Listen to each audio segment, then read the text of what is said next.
Hey everybody, this is Matt from Freya Piercing and Fine Jewelry here in Gambrills, Maryland. Today we are going to talk about why we don't use guns. There are three major reasons. The first being blunt force trauma.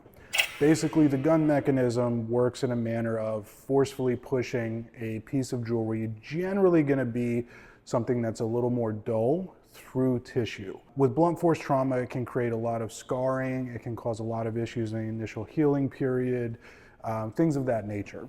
The second reason is the jewelry itself.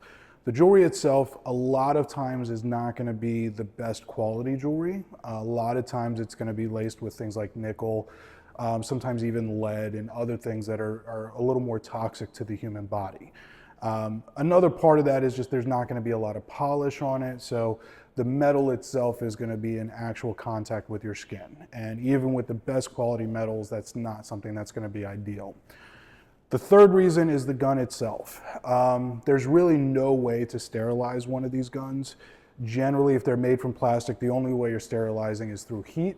And at that temperature, the plastic is going to melt, it's going to render the gun useless. So generally speaking, if you're going to some of these major places and they're using a gun piercing on you, that same gun has been used on multiple different people.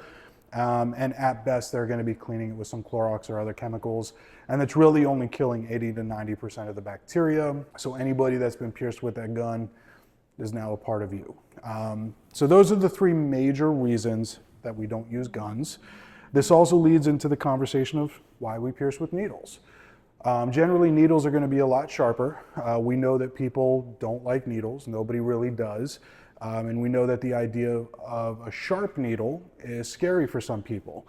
The good thing about that is with a sharp needle, it's going to be a much smoother process. It's going to be way less trauma to the piercing site, and it's going to allow the body to heal a little more naturally than with blunt force trauma with the gun. So with that said, it's a much easier, much cleaner process. Generally, it is going to take a lot longer to heal with needles just because it's an open wound, but overall, you're going to heal much safer.